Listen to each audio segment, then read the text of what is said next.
you. I don't have any slides, which I thought was idleness, but actually turns out to be a massive plus in terms of simplicity today. So I'm really pleased by that. Give you an idea of what my job is and the team I sit in and where we do and what we do in government.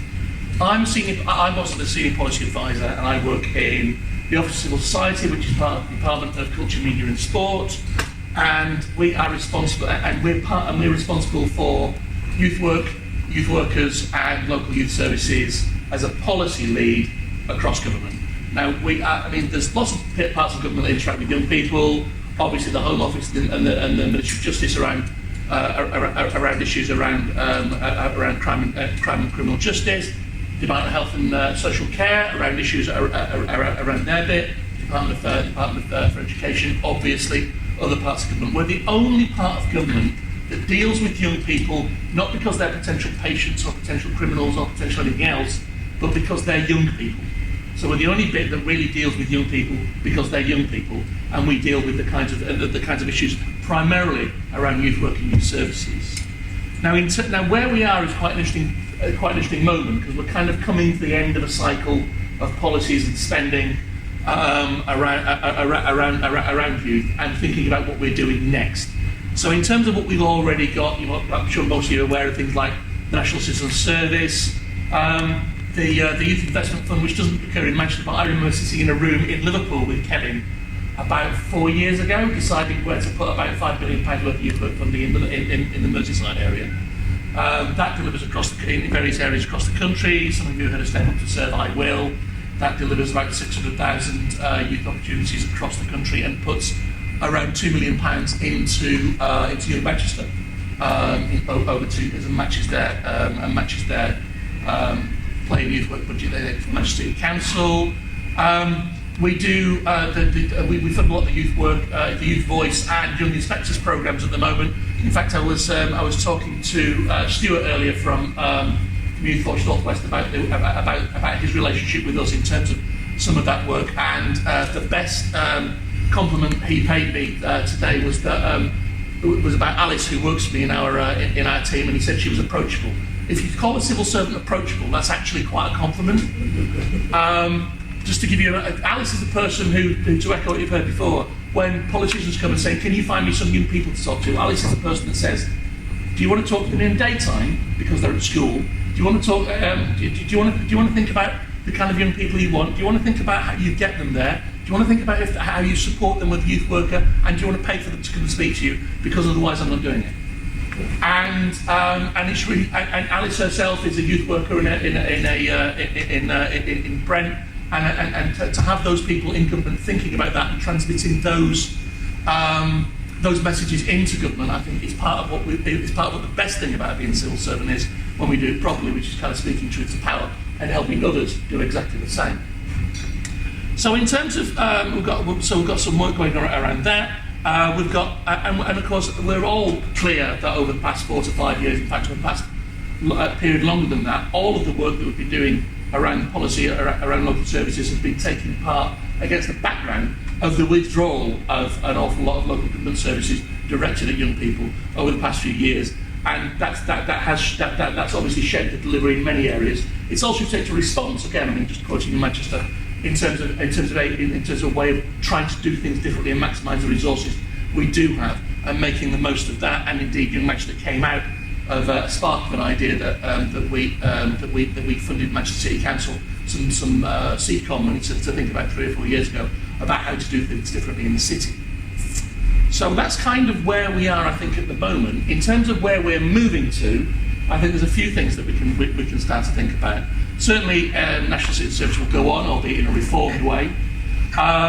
One of the things we've managed to pull together already from this year is is to work with the National Youth Agency and talk about how we think about youth work qualifications.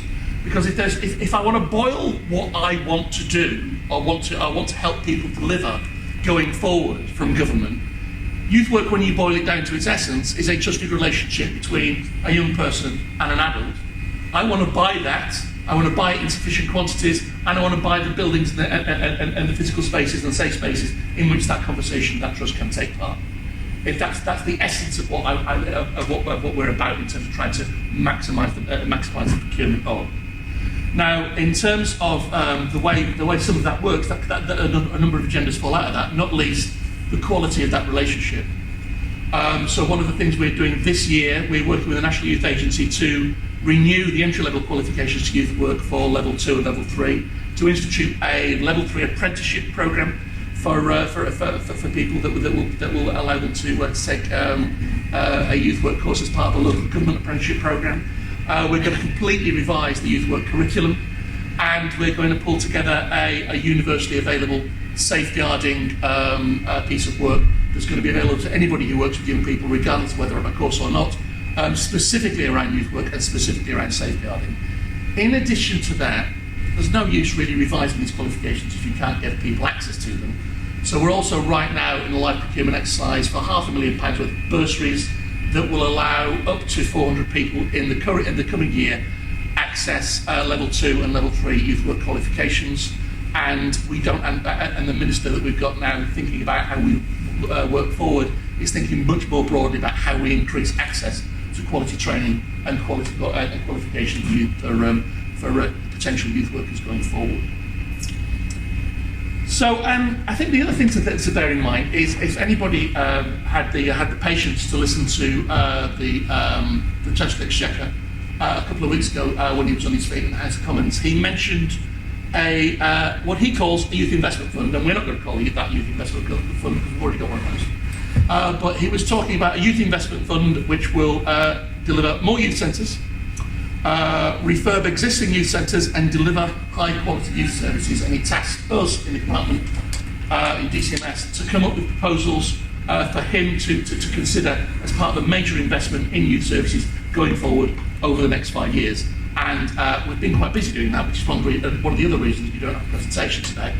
And that is, and I think again, what we're talking about there is how can we invest in quality services on the front line?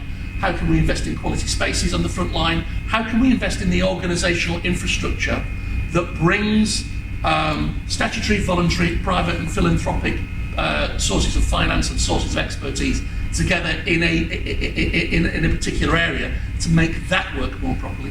Because there are those structures needed, I think, because the fragmentation of the youth sector, especially at a local level, and especially in terms of it demonstrating its value and its connectivity with other parts of the kind of landscape, is missing, and it needs that kind of way to draw other partners in on an agenda that's actually centred on what young people need and what young people want in an area.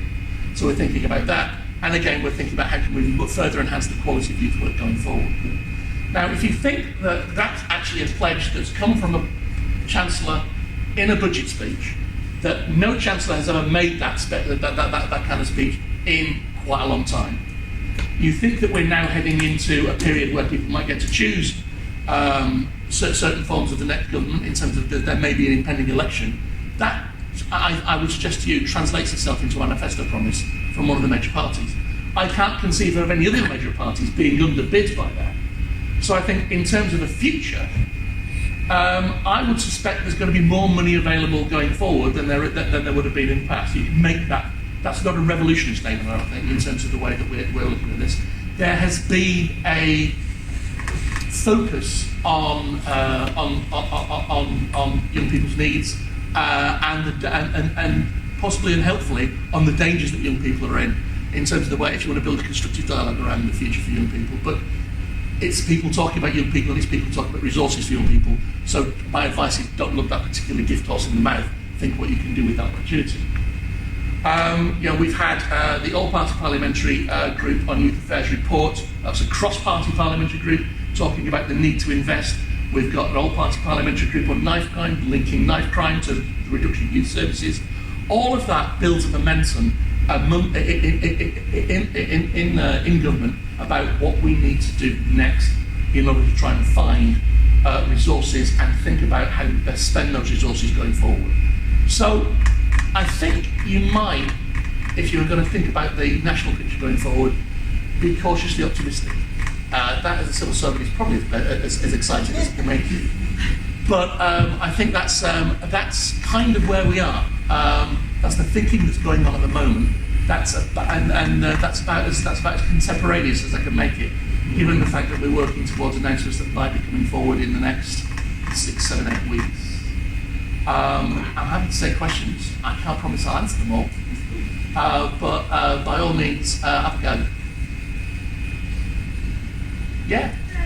So you said about the qualifications. Yeah. How would you perhaps have solved? Well, we've got a procurement open now for a partner that will deliver that will deliver those bursaries going forward across the country. Once we've got those in place, we'll work with them on their plans to make sure that those bursaries go out. The target for those bursaries is not youth workers who are currently working in a local authority who should be paying those things. It's for youth workers who don't have access otherwise to the funding they would need for a level 2 qualification, which is about £600, a level 3 qualification, which is probably about £2,000. What we want to do is give at least 400 people in the coming year the opportunity to fully fund their studies in either of those going forward. And that's the start of something, not just the end of something now. And that's going to Manchester wide? That's national. National. So, but again, it's the wedge in the door in our view. That works really well for me because I'm from Salford CBS and I'm a development worker. Okay. Working in the field, trying to make team, trying to get them more physically active, but the whole model that we're taking is to empower the people and Yep. opportunities to go into job opportunities and Okay. I know it's like, I've got football to watch as well tonight. Are there any conversations taking place about who's going to deliver that training? Well, it's. I mean, I think obviously we've talked with the National Youth Agency about the curriculum and the renewal of the qualifications. The delivery of those is we understand it's a market. We understand that. I mean, I've had lots of people who deliver qualifications talking to me for reasons I can't possibly understand in the last few weeks. Our view is we're going to revise those qualifications and deliver them to the world. Then then from the demand side, because we know that fewer people are taking these qualifications up because fewer people have the resources. We're going to try and put resources in the hands of potential students and do it that way, rather than try and rig the market somehow in a way that this particular renew the qualifications, try and stimulate demand, and see what happens.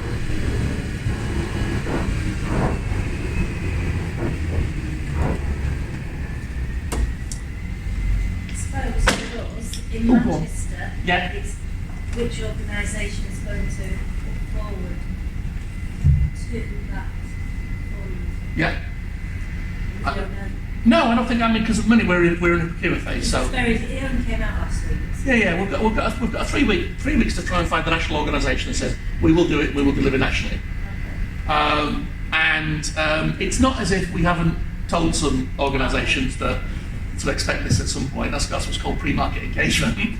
But what we want is 400 people who would otherwise not be studying youth work in a few months' time, and that they will be and that will be at no cost to them.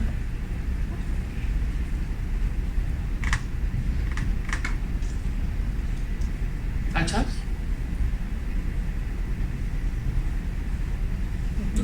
Lovely. Have a good day.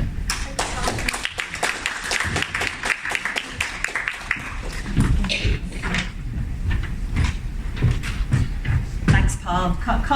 Cautious optimism, I'll take that. I just want to do a very big roundup and just say, I think from the things that I've heard today, and certainly the workshop that I was in before, the things I've heard the most are which we all know anyway, it's not new, but it's the importance of relationships and trust and spaces for people to come together and feel safe and have different conversations. Power, and certainly something about the value of our roles as well. I think there was a clear challenge to all of us from Olivia about the work that we do, our insights into communities, the way we work with young people, and how we really make the most of that in the work that we do across the city. I'm going to round up then. I want to apologise for the issues that we've had with the tech today. We will be sharing with everybody who's who registered the slides and all of the videos that we weren't able to show as well. So if you didn't register, make sure that we've got your email address before we go, and we'll make sure that you receive all of that. And we have got feedback forms in the packs as well, so if anyone's got any thoughts or questions or ideas of how we can carry on the conversation, please let us know. Has anyone got any questions for any other? We've still got Kevin, we've still got Justin and Imogen. Any questions for anyone else who's here that spoke today? No? Right, well, thanks so much everyone, thanks a lot for coming. Keep up the conversation, keep doing what you do, keep in touch, and we'll see you all soon. Thank you.